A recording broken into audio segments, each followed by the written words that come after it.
In this podcast episode, Ezra Klein engages in a wide-ranging conversation covering contemporary American politics, media dynamics, the impact of digital and social media on discourse and attention, challenges facing liberalism and the Democratic Party, the evolving nature of political communication, cultural issues related to masculinity and self-improvement, and the critical questions surrounding artificial intelligence regulation and its societal effects. Throughout, Klein reflects on the pressures of public life, personal resilience, and the necessity of cultivating both individual and collective virtues in today's complex landscape. Ezra Klein reflects on the unexpected nature of becoming an unlikely thirst trap, acknowledging the surreal experience of minor celebrity status. He discusses the backhanded compliments and the peculiar attention that arises from shifts in appearance or media coverage. Importantly, Klein emphasizes the necessity of protecting a backstage life, spaces of privacy and quietude essential for independent thought and productive work, amid the relentless exposure that social media cultivates. He expresses concern about the psychological damage caused by excessive live streaming and overexposure in digital public life, highlighting how social platforms alter users cognitively and emotionally. The cultivation of backstage space and self-discipline is a critical defense against the distractions and demands of algorithmic attention economies. Klein introduces the concept of attention as a collective resource subject to tragedy of the commons dynamics, where increasing competition for limited public attention leads to more aggressive and extreme content seeking to capture it. This environment incentivizes harsh political rhetoric and viral takes that erode social norms. He cites the example of the Democratic Party's official Twitter account engaging in abrasive exchanges, illustrating how norms of civility have shifted due to the medium. Drawing on media theorists like Marshall McLuhan and Neil Postman, Klein explains that every communication medium reshapes its users' cognition and expectations, often in insidious ways. This transformation impacts politics by requiring figures to generate aura and personality that penetrate platforms demanding attention, making traditionally sober or technocratic politicians less viable in today's media ecosystem. Klein analyzes the internal debates within the Democratic Party, particularly focusing on the tension between its populist wing and the more establishment liberal wing. Using his and Derek Thompson's book Abundance as a reference, he explains how ideas advocating for liberal governance that builds, emphasizing supply-side solutions like deregulating housing and energy production, have been both embraced and contested within the party.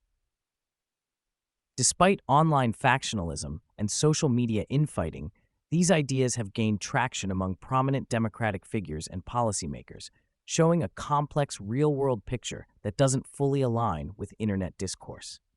Klein also highlights underlying structural challenges in governance, including the difficulties technology and AI pose to policy implementation. Drawing contrasts between Republican and Democratic dynamics, Klein discusses how Donald Trump simplified GOP loyalty to personal allegiance towards him, allowing ideological and policy diversity within that framework.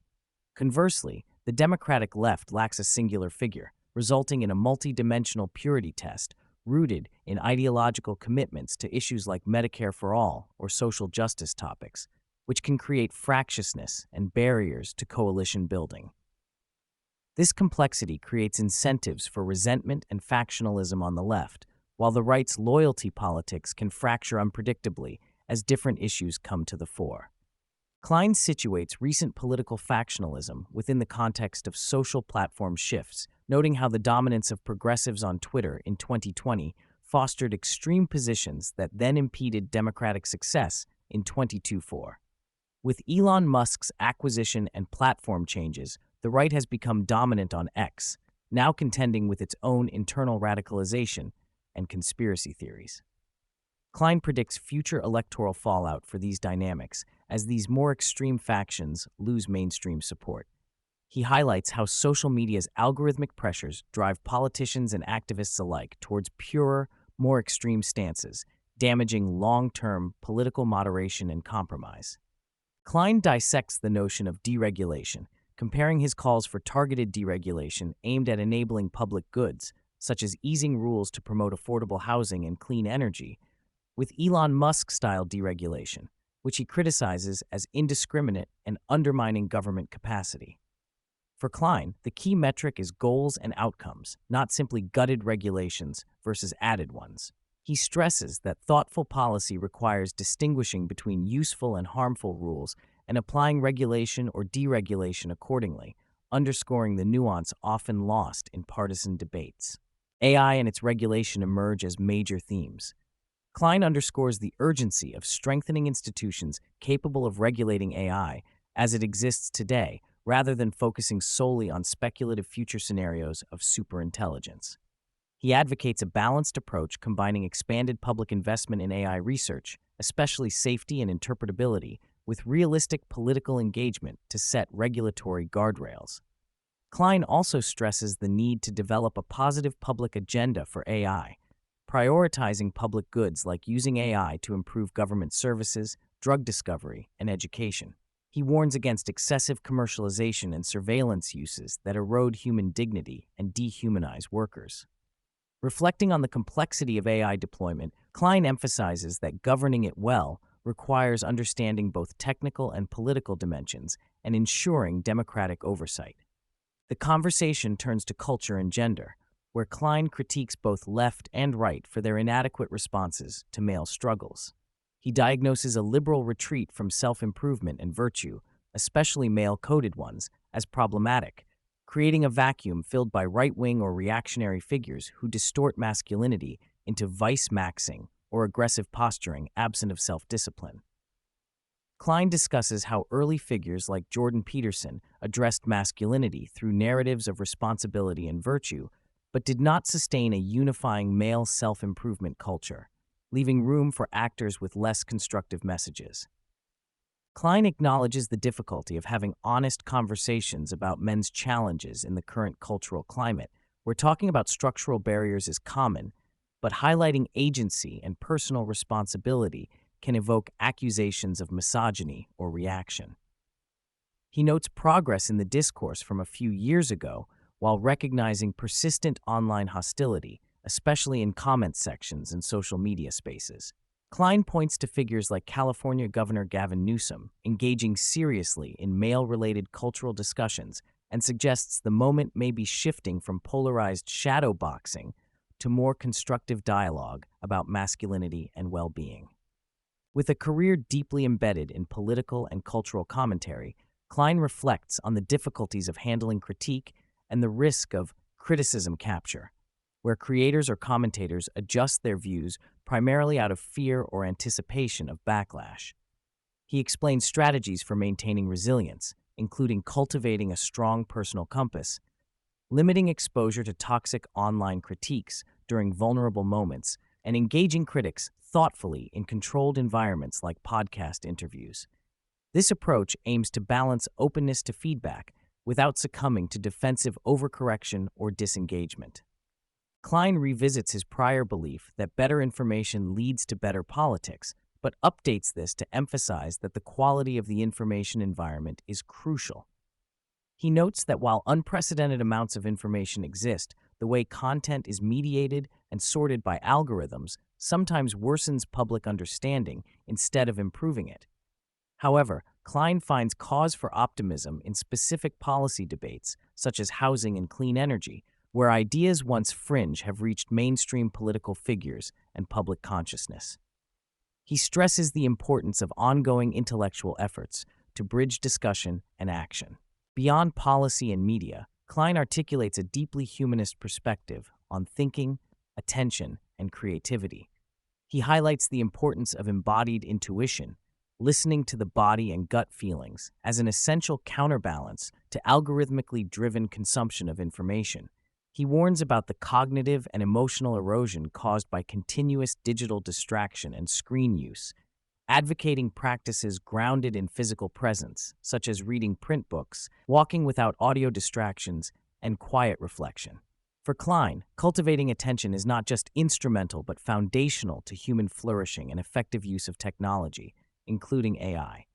Klein emphasizes the importance of conceptualizing human dignity and flourishing in the context of AI's rise. He cautions against technologies and systems that treat people as mere machines, reducing workers to monitored productivity metrics, and replaces human relationships with frictionless digital substitutes. His vision involves preserving spaces for human complexity, uncertainty, and emotional depth alongside technological progress. Klein warns that AI, while amplifying capacity, also risks diminishing the uniquely human aspects of experience if not managed thoughtfully. Throughout the conversation, Klein advocates for a renewed emphasis on political and social virtue, a commitment to self-discipline, constructive disagreement, and moral imagination, in an era increasingly dominated by spectacle and algorithmic pressures. He cites Barack Obama as an exemplar who combined policy vision with inclusive political rhetoric and laments the deterioration of political norms under Trump-era dynamics. Klein believes a swing back to virtues adapted for the digital age is necessary for stabilizing democratic politics and achieving meaningful progress. Klein analyzes how media changes demand new political skills, particularly the ability to speak authentically and cultivate aura that resonates in an attention-driven culture. He critiques candidates who sound overly institutional or bureaucratic, labeling that style increasingly ineffective. To succeed in modern politics, figures must strike a balance between authenticity, adaptability, and sustaining coherence, a challenge for both liberals and conservatives, shaped differently by their institutional contexts. Politicians who cannot update their communication styles risk irrelevance, despite competence or good policy positions. Klein expresses deep concern about the fragility of American political stability and the need for a liberalism that can adapt to competing illiberal forces domestically and globally. He sees the challenges as multidimensional, from media ecosystems reshaping discourse to the fracturing of traditional political coalitions to the transformative impact of AI on society and governance. Despite the difficulties, Klein remains focused on work that blends immediate political engagement with visionary ideas for building an abundance politics that expands availability of key goods, fosters democratic health, and revitalizes civic life. In the closing reflections, Klein foregrounds the importance of practices such as meditation, walking, and sustained reading as essential to maintaining mental health and intellectual depth in an age of constant distraction. He stresses the need for individuals, particularly those in demanding public roles, to cultivate habits that sustain focus, creativity, and resilience. These practices are not only about productivity, but about sustaining the core of what enables meaningful thought and human connection in a rapidly evolving social and technological landscape.